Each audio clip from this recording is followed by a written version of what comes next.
Coming up on the Get Lean, Eat Clean podcast.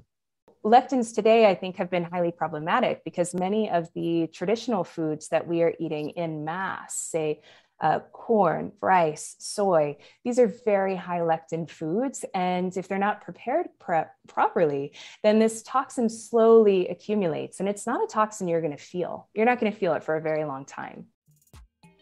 Hello, and welcome to the Get Lean, Eat Clean podcast. I'm Brian Grin, and I'm here to give you actionable tips to get your body back to what it once was 5, 10, even 15 years ago. Each week, I'll give you an in-depth interview with a health expert from around the world to cut through the fluff and get you long-term sustainable results. This week, I interviewed Mary Ruddick. She's a seasoned medical nutritionist, researcher, and philanthropist who specializes in metabolic, immune, and nervous system disorders. She's the director of nutrition for Enable Your Healing, CaptainSoup.com, Cows4Kids.com, the Rains Method, and the Back to Joy program. She travels the globe studying traditional diets and seeing patients online via her private practice. We discussed Mary's quest back to health, her morning routine, along with what we can learn from the tribes, the advantages of cold therapy, the GAPS diet for healing, and what is a lectin-free diet. Anyways, I really enjoyed my interview with Mary. I know you will too. And thanks so much for listening and enjoy the show. All right. Welcome to the Get Lean, Eat Clean podcast. My name is Brian Grin, and I have Mary Ruddick on all the way from, you're in Colombia right now? Correct. That's great. And how long are you there for? Unknown, at least 2 weeks, but maybe longer. We'll see. Okay, excellent. And I know you do a lot of different things. Director of nutrition for Enable Your Healing, and do a lot of retreats. What sort of got you into the health game and all the different roles that you play? Oh, I fell into it like so many people do. I grew up as an athlete and I was teaching yoga. So I thought I was in the health game, but then I went through a very serious illness that after contracting an infection when I was living in the Bahamas that left me fully disabled for 12 years. And Wow. Really no Western medicine was helpful for that. So when I was dealing with my organs going downhill and being bedbound, I started looking at diets more seriously. And really questioning if my diet was as healthy as I thought. And it ended up, after a lot of trial and error, about 4 years of trial and error and lots of different diets and lifestyle modifications, I finally got into remission through an old Russian diet. And that kind of spurred this whole journey of working in the field of nutrition. From there, I started working with clients, and then once I was in remission for a few years, I started to feel a lot more safe. And I went back to traveling, and I went back to do quite a bit of research to see if, people really are as healthy as they say in parts of the world. And if some of these things that have been written about different tribes are true. So I've been spending a lot of my time doing that. And that's why I'm in South America now. I'm hoping to go see the Embera tribe, which lives between Colombia and Panama. And they're very unique because they are one of the few tribes or communities that has never been pushed off of their land. Most of the communities we go and see, they may still be living their traditional way, but they don't have access to their traditional food a lot of the time because they've been moved due to national park development or urban development. And these folks are still there. So fingers crossed I can get in. But if not, there's a lot of other communities to go and see. Yeah. Wow. So how do you go about finding the different tribes and them sort of allowing you into their life and to research and learn about them? How does that go about it?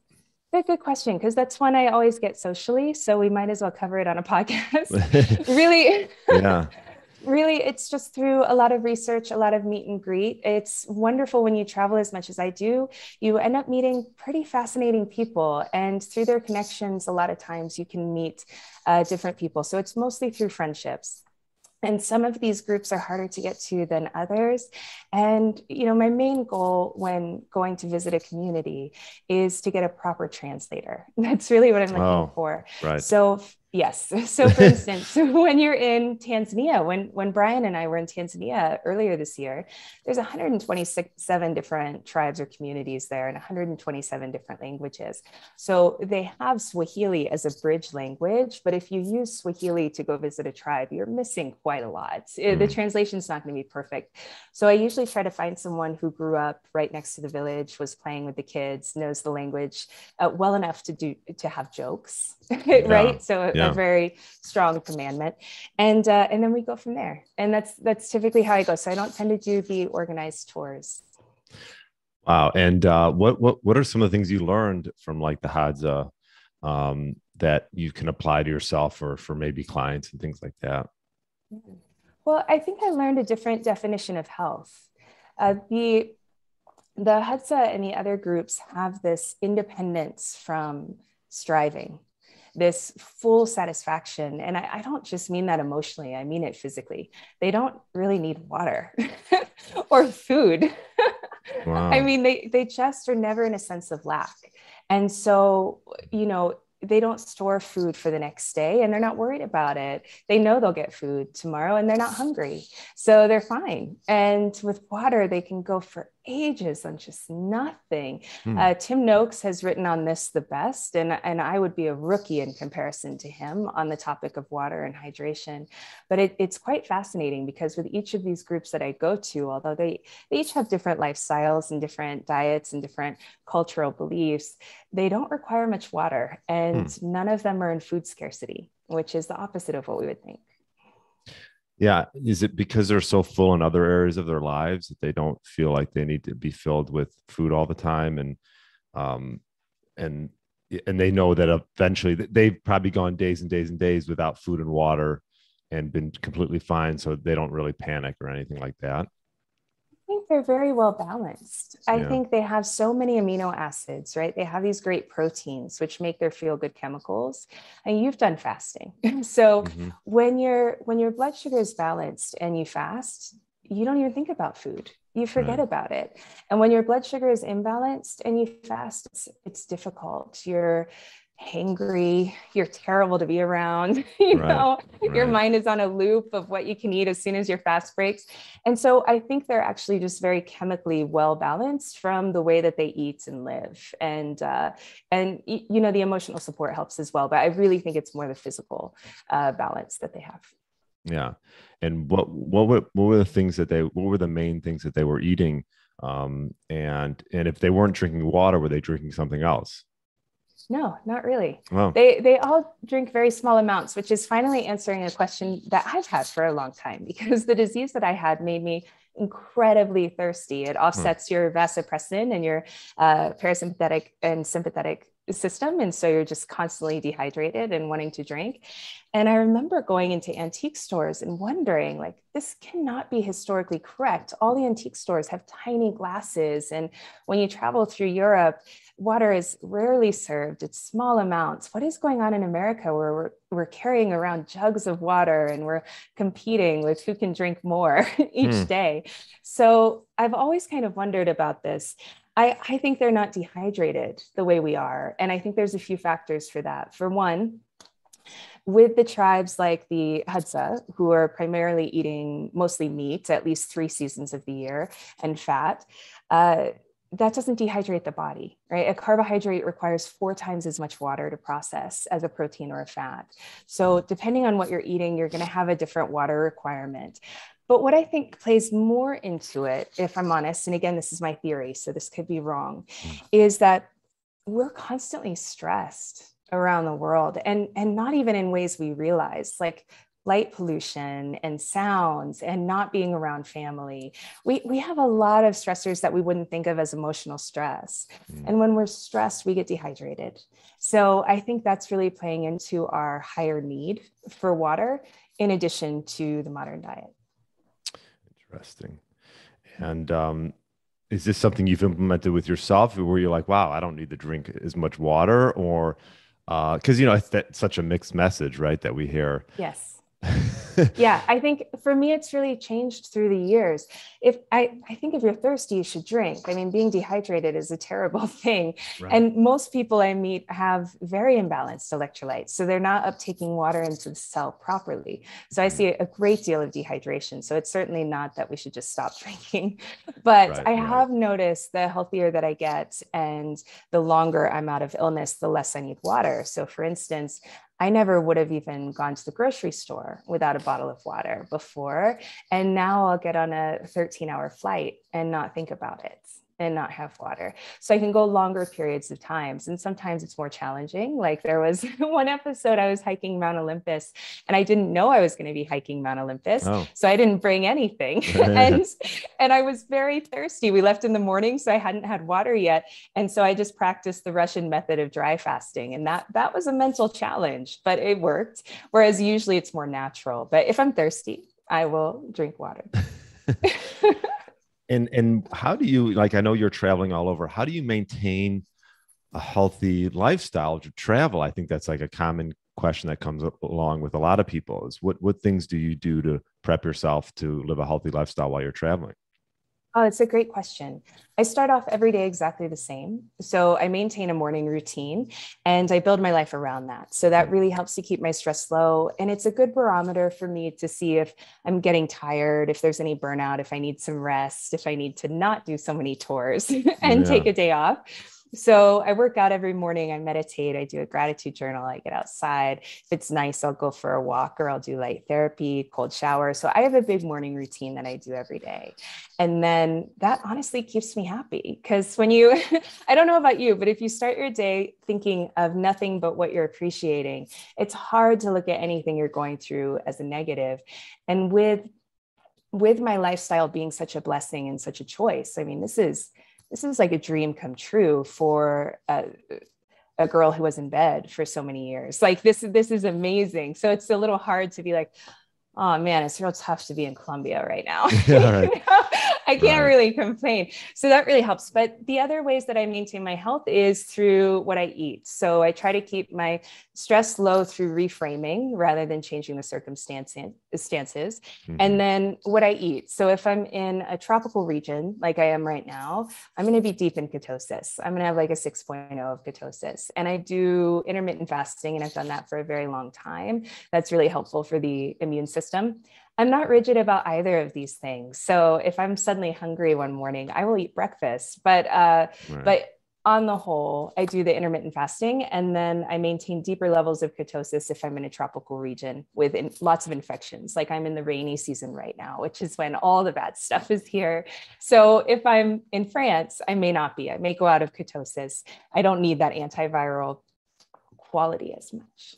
Right. And then as far as well, I love hearing that you have such a regimented morning routine because, like you said, if you start the day right, it's hard for it to, things can come up, right? But when you really get off to like I was just in California and just getting up and walking along the water and the beach and jumping in the water, which no one else was going in the water. I was jumping in. It was like 50, probably mid 50s. I was like, wow, what a great way to start the day. I mean, do you do a lot of cold showering or cold plunging when you places you go? So I've never done cold plunging. I would love to, but I've done cold showers for the last 15 years. Okay. So yeah. So which is easy because everyone can do that. You're not always going to have a cold tub to jump into, at least, right? Exactly. I've never had that. And I think because I move around so much, I've never been able to find it. And then when I was sick and learning about cold therapy, I honestly learned about it through Ayurveda. And so there were no cold therapy centers. Now there's lots of them. I'm really behind the ball on that, but I just do the cold therapy and then cold dips in the ocean whenever I'm by an ocean. Yeah. Yeah. Mm-hmm. It's such a great way. I mean, you do that. You don't need any caffeine to start your day. No, right? No. And, that's actually part of why I started it. So with the condition that I had, not only could I not tolerate a hot shower, but the cold would wake me up when nothing else did. So there were many days where I would take 6-8 cold rinses a day just to get like a little boost, as I was getting better. It's a great little energy starter if you're tired. Yeah. It's such a great hack that's easy. Everyone could do it. Everyone could take a cold shower, Yes. Yeah, exactly. And for the ladies out there, it's not like you have to get your hair wet. You know, you can go neck down. Right, right. Yes. Yeah, it's funny you bring that up. My wife's like, I would go in the ocean and in the morning, and it was cold, and she was all up for doing it, but she didn't want to get her head wet. But I will say it is a little bit of a difference when you get your head wet when you're doing a cold plunge as opposed to keeping your head above water. But It's so much more refreshing, but oh my gosh, does it take an hour or two to dry our hair? So I understand. I hear you. Yes. I hear it. Yeah. And then the journaling I love, and meditation. How do you implement that? Do you have a gratitude journal? Yeah, I do. I take it everywhere with me. I use this Remarkable, and I write for about half an hour a day, what I'm appreciating and what I'm grateful for. Because I really found when I was sick that I could have a beautiful life despite the illness if I framed it differently and if I got my head in the right space. And so I've kept that, and it's really kept my stress low, whereas otherwise this could be considered a high stress life. So I can't imagine it's something I'll ever abandon. Yeah. And you talked about your illness. It was how many years? It was 12 years. Did you say? 12 years. Mm-hmm. And you got out of it just from changing your perspective and changing the way you ate, would you say? Yes. Yeah. Lifestyle and diet. It was really both. I had been implementing the lifestyle things for about 4 years before I found the appropriate diet. But had I not been doing those, I don't think I would have gotten through the diet that healed me, because it was so incredibly difficult to do that diet. It's simple, but it was very, very hard.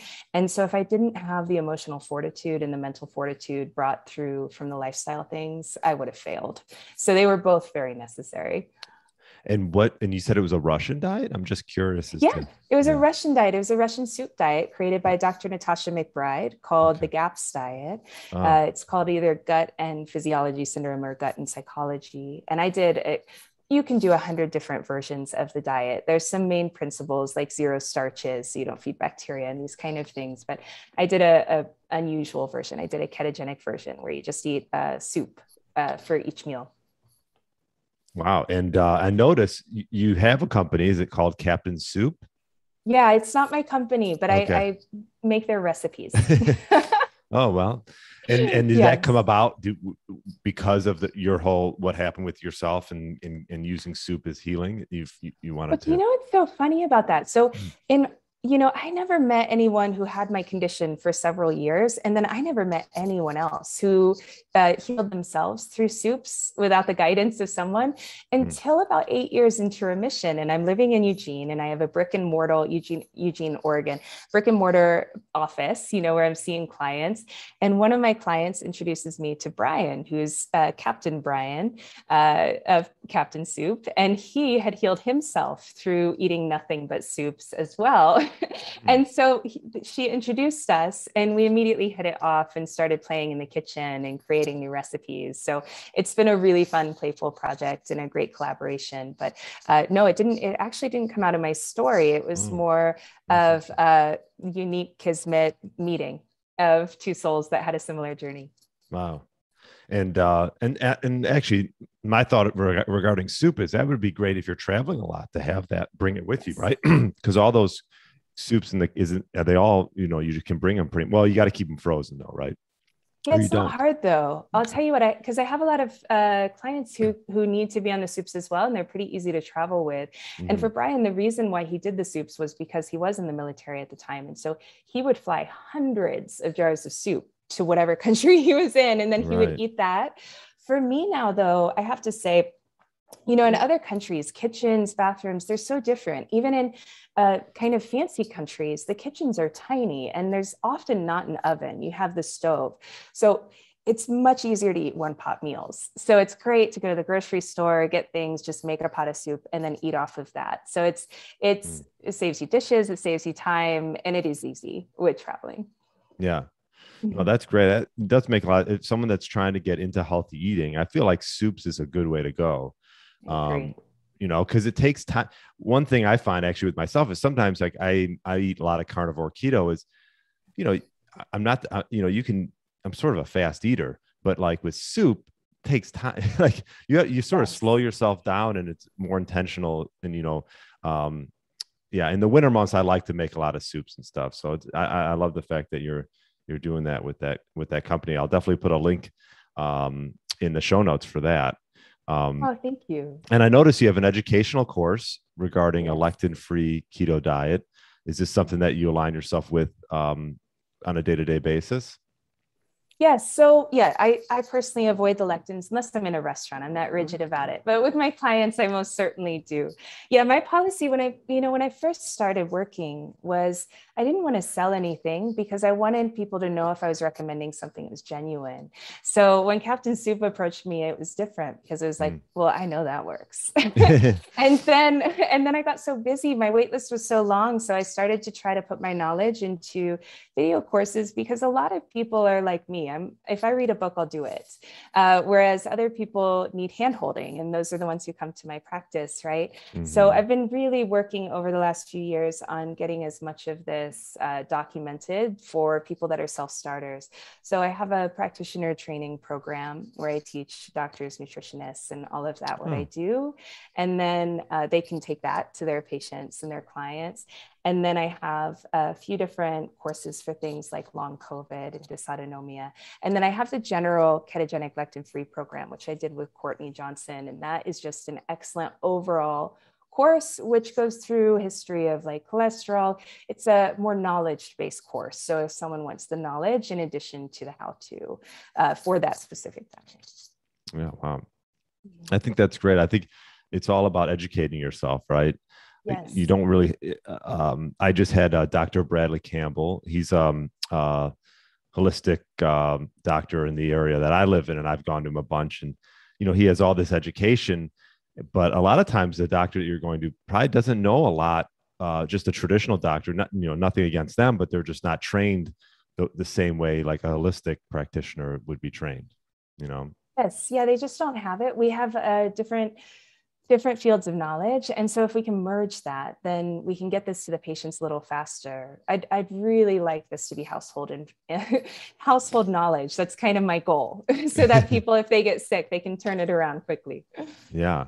And what about, I'm just curious, and you have another company that you're aligned with, it's nonprofit, right? Cows4Kids? Yeah, it's not a nonprofit, actually. Okay. We tried to set it up as that, and instead we ended up doing it as a project. So what we do is we just pool money from donations, and then 100% go towards the animals for the villages.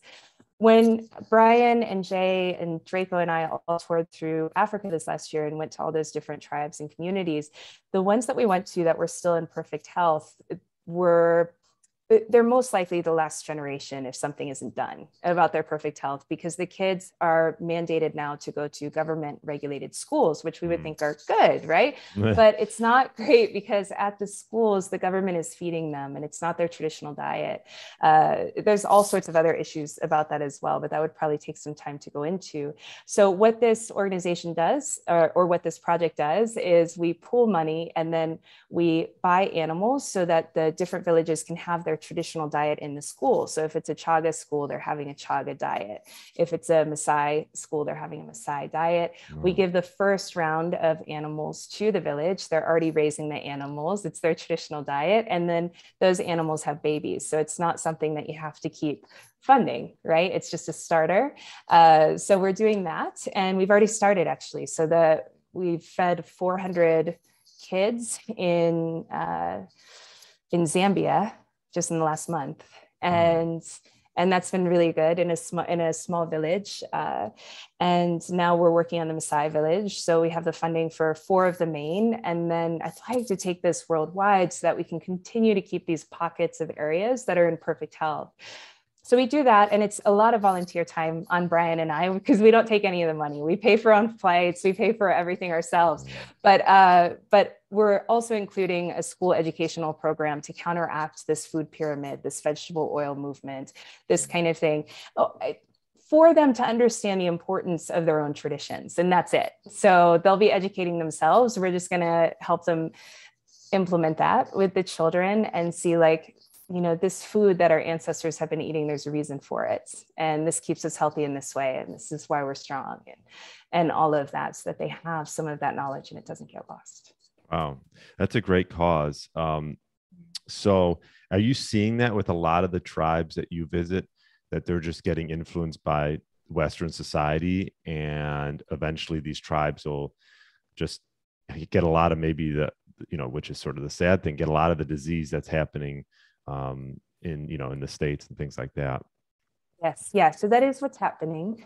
As they're getting pushed off of their lands, they're really being influenced by modern foods, and the illnesses are slow to creep in. So what I usually see is kind of European history in the last 300 years. So if you go back 300 years ago, you'd see people getting infections, but they still lived into old age. It was common to die from old age. Even in our grandparents and great-grandparents' generation, it was pretty common to die from old age. And when illnesses start creeping in, it's usually a few generations in on the modern diet, at least one, but often 2 to 4 generations in. And that would be like the diabetes and things like that in old age. So we're talking like above 70, you'll start to see that, but they still tend to live to about 90. And then there's a huge shift that changes after that, where the chronic illness sets in. The neat thing to watch, though, is that when they're on their traditional diets and living in their traditional way, they are immune to the infections. They don't get the African sleeping sickness, the malaria, any of these kinds of things. They don't die in childbirth. So you can really see the pattern. And it's quite clear. The more places I go to, it's the same pattern over and over and over again, which I think is pretty empowering for us to say that we can do a lot with our food so that we're not susceptible to both chronic disease, but also immediate colds, flus, COVID, things like that. Sure. Yeah. Yeah. And also too, like the difference, I was just talking to someone else that I met on my trip, the difference between the regulation that's being done in the States versus Europe. Like Europe is banning all these, artificial flavorings and just colorings and things that go into the foods, as opposed to the United States is like a little bit behind from that. You can eat certain things in Europe and it's fine. And then you eat the same thing in the United States and you might not feel good. It's totally different. And I think it's cultural. The more I travel, the more I see the archetypes of the countries and how each has this kind of beautiful benefit and then downfall. The beautiful benefit of most of Europe is that they're still rooted in tradition. They really honor traditional foods and tradition. The downside of that is that invention isn't great, right? You're not encouraged to do new things. Whereas in America, oh, you want to invent something? Great. What was your background? We don't care. Are you doing something awesome now? This is fantastic, right? We really like that kind of invention, pull yourself up by your bootstraps, and the loss of tradition. With that, we're allowing all these modern foods, and we get excited about anything new, like a Beyond Meat or a food coloring. And so I think it's very cultural, actually, instead of conspiratorial, as to why we have this problem with our food and why we've really lost touch with any sort of tradition in ways of eating. Yeah. Loss of tradition, perhaps, and then driven by the dollar, perhaps a little bit too, right? Completely. I mean, we are a financial system, and the food industry is an industry. And by definition, industry, its goal is financial. So yes, absolutely. Yeah, I just did a small micro podcast on how snacking is becoming not becoming, it has grown. In the 70s, people were just having 2-3 square meals. Now, big food wanted you to think that snacking was actually healthy and that you should have 6 meals a day. And obviously that's just a good environment for them to sell more food. Yes. And it's one of the worst things we can do for our health, because even if those aren't unhealthy snacks, even if they're not junky snacks, every time we eat, no matter how low carb it is, it's spiking your insulin, which sets you up for insulin resistance. And that can turn into type 1, 2, 3 diabetes, along with all the other conditions associated with that, kidney disease, and many of the chronic diseases of age. So the snacking is really one of the hugest problems that I see. Yeah. And what would you say, some of you talk about like the blue zone myths that go on. What the blue zone was studied a while back, right? It was regions of land that just showed like how they ate, because they were like the longest living areas. But what are some of the myths that came out of that? I know there were some misconceptions regarding that. There's so many. I mean, one, let's take the one in Greece, because I spent the most time there in Icaria, or Icaria, as we would say. It's an island in Greece. And to be honest, it's not that different from a lot of Greece. If you go to most Greek villages, people are very old when they die. Yeah. They're very old. So I'm not so sure it's the oldest living place in Greece, but it is the one that was spotlighted. Mm-hmm. And, you know, they were highlighted as this kind of like bean eating culture.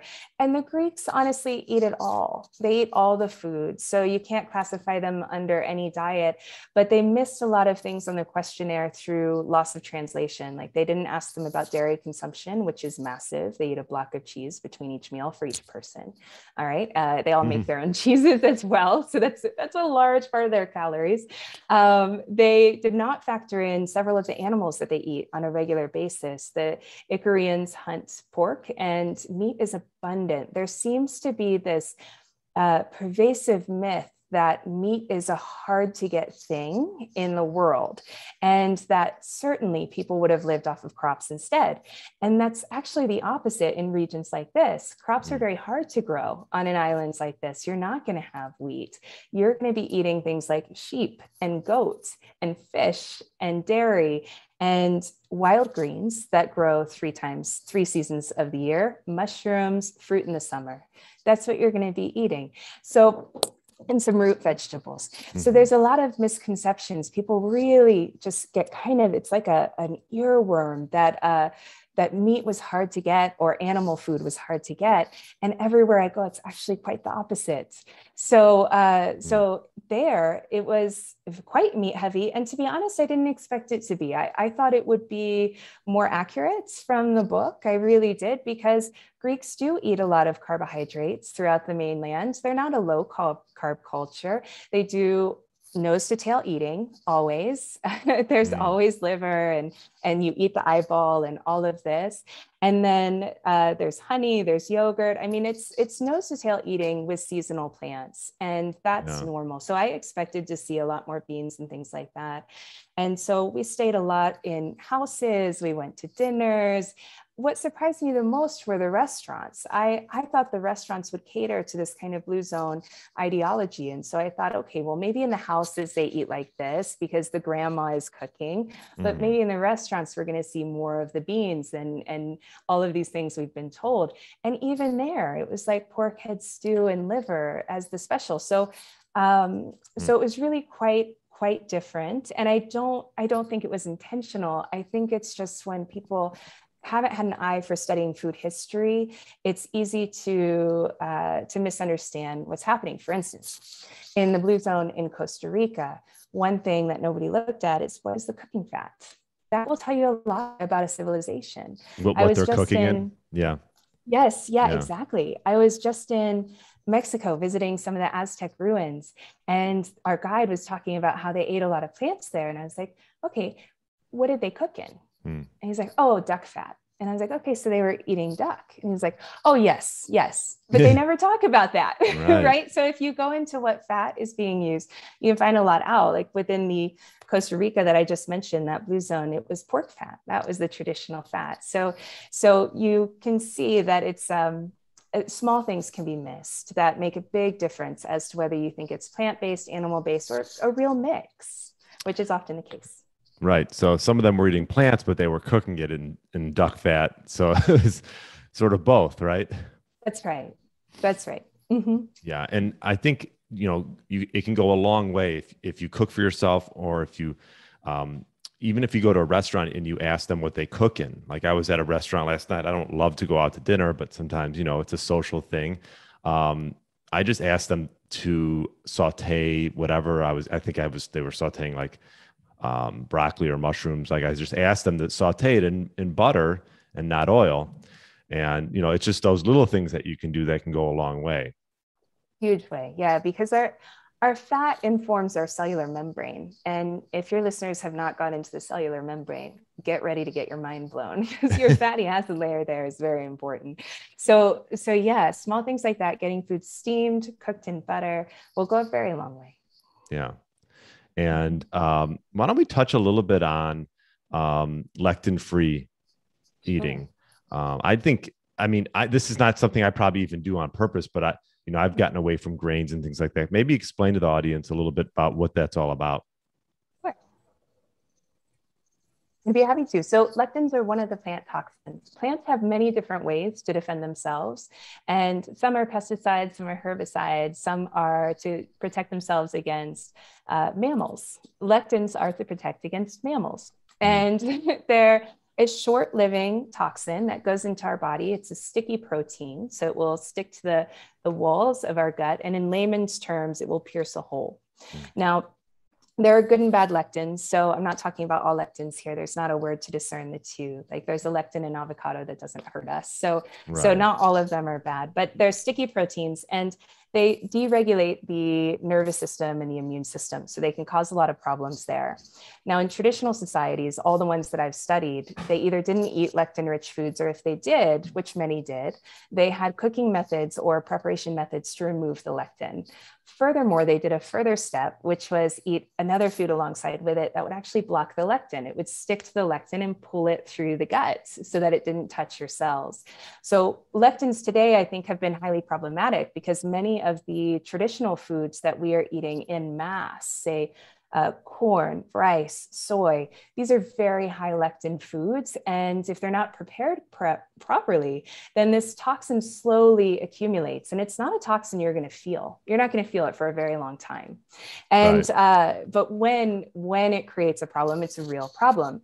Now, typically, lectins were in and out. It's an in and out toxin. It's water soluble. It goes through the kidneys. So if you have kidney disease, it's not a good idea to eat these guys.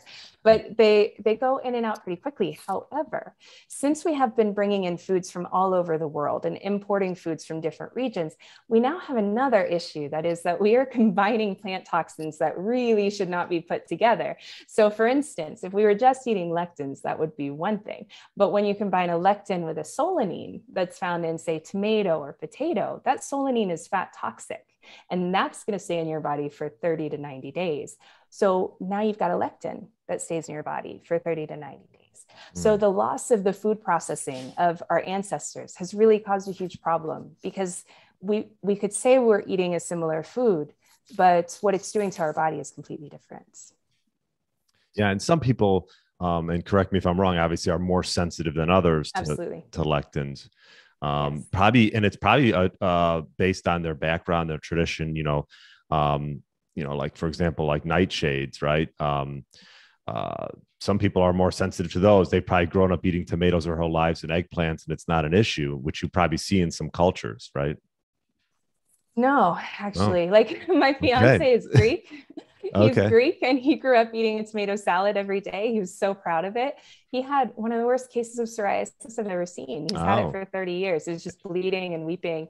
And he pulled out just the lectins. That's it. We're traveling, right?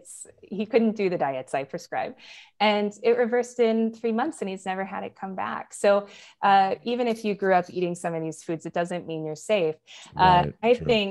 I think it comes down to people's detox systems. When I get people in my office with chronic illness, usually their liver detox systems don't work quite as well as others, or their kidneys.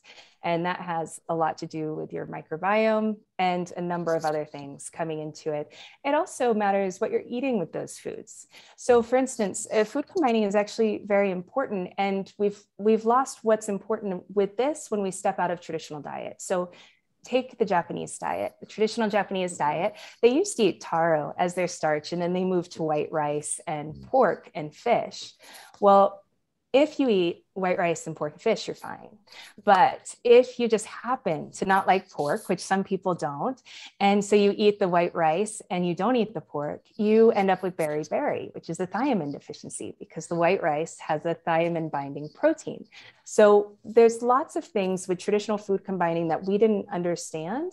And honestly, that we probably still don't understand, that as soon as we step out of those patterns, we can get into trouble. Yeah.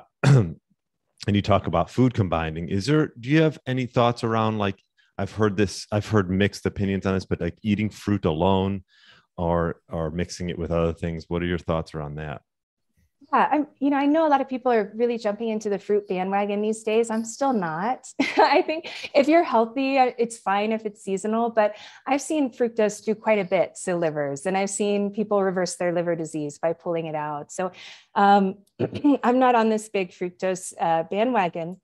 I'm also not anti it if you're healthy, but with things like fruit, I think timing is the most important thing. So for instance, if you were to have a bowl of, say, mangoes in the morning, it's going to spike your blood sugar and cause an inflammatory cycle for the day.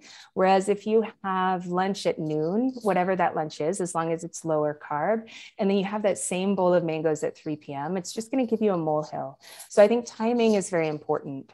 And many regions that I go to that are fruit consuming, say the Greeks in the summer, they eat a lot of fruit in the summer. It's typically their desserts, right? Yeah. They don't think of it as a breakfast food or an all day food. It's a dessert. Right. And so the timing of that, I would say, is quite important. And honey is pretty popular, right? With the Greeks or with some of the tribes. Yeah. Oh, absolutely. But that again is seasonal. And typically if we do these foods seasonally, it's not a problem. Mm-hmm. Okay. What would you say, if some, it's a common question I ask a lot of guests, if someone's, want to get their body back to what it once was, like 10, 15 years ago, and they've tried a lot of different things, what would you say some good first steps would be for that individual to start with? I would start with a morning routine where you get up each morning and you do something to reduce your stress. So whether that's a gratitude journal, a meditation, and then I would also get outside. Even if you live in a cold, cloudy region, I'd be outside for at least half an hour. The light in our eyes gets our dopamine and serotonin going, and you're going to need that for any kind of lifestyle change. So I would do those two things first. Then I would personally reduce carbohydrates. Anything under 100 is going to be helpful. So even if you don't want to go full ketogenic or do some of these more difficult diets, I'm yet to go to any regions that eat more than that. And I think if we go over 100 or so, we start to get into the inflammatory cycles, the immune deprivation, those kind of things. But also because we want to fill ourselves up and not be hungry. So if we're trying to lose weight and get strong, we want to eat foods that trigger the satiety hormone, and that's fat and protein. Now, you can get there through eating a good amount of protein, or you can get there through eating a lot of fat. But if you eat a lot of carbs, you're going to be hungry. And if you do the carbs with the fat, you're going to gain the weight. So it's easier to reduce the carbs, go for the protein and the fats. And then it comes a bit more naturally with less willpower. Yeah, I love that. Yeah, I always talk about prioritizing protein in your meals, right? Yes, always. Yeah. Also, because protein makes all our feel-good chemicals, right? So if we're not getting those amino acids, we're going to be grumpy, moody, and then we need to emotionally eat, which we don't want. Right. We don't want that. Yeah. No. And also, if you're doing some fasting, which I know you do some, especially because of travel, I'm sure like when I was traveling to California, like, you're not going to eat the plain food. So it's a good time to fast, right? It's the perfect time to fast. Yeah, my flights are always fasting times. Even if it's a 70-hour flight, I just do fasting. And I try to do a 3-day fast, usually either once a month or once a season, but pretty regularly. And then the 20-hour fast almost daily. Yeah. Okay. So you have like a 4-hour eating window. Yeah, it's not rigid, but it's just kind of happened naturally. Yes. Yeah, I hear you. Yeah. Well, this was great, Mary. We could talk forever. I'm glad we got together, and you're in Colombia and I'm in Chicago, and we can make this happen. Me too. What's the best place for people to learn about, where you're traveling and all the things that you have to offer? So definitely my website, enableyourhealing.com, is a great place to start. And then I do have an Instagram. It's disorganized. I'm not. You're not a professional Instagrammer. I'm not a professional Instagrammer. I'm too busy in the office with my clients, but one day I'll make it pretty. But that does keep you up on where I am. And that's Mary Ruddick, CNC. And then I have a YouTube channel, just Mary Ruddick again. And for that, you'll see, I link all my podcasts. So this podcast will be there, and you can find my other podcasts there as well. Excellent. Great. Well, loving all the travels and everything you're doing. I'm definitely going to check out the Cows4Kids. I think that's such a great movement. And I really appreciate you coming on. Oh, thanks for having me. It was so nice chatting with you. Hey, Get Lean, Eat Clean Nation. Are you a man between the ages of 40 and 60 years old, looking to lose inches around your waist, have significantly more energy throughout the day, and gain muscle, all while minimizing the risk of injuries? Well, I'm looking for 3 to 5 people to work one-on-one with in my Fat Burner Blueprint signature program, which I've developed by utilizing my 15 years experience in the health and fitness space. This program is designed specifically for those committed to making serious progress towards our health goals over the next 6 months. We will focus on sleep, stress, nutrition, meal timing, and building lean muscle. If this sounds like a fit for you, email me at brian@briangrin.com with the subject line Blueprint. That's brian@briangrin.com with the subject line Blueprint. Thanks for listening to the Get Lean, Eat Clean podcast. I understand there are millions of other podcasts out there, and you've chosen to listen to mine, and I appreciate that. Check out the show notes at briangrin.com for everything that was mentioned in this episode. Feel free to subscribe to the podcast and share it with a friend or family member that's looking to get their body back to what it once was. Thanks again, and have a great day.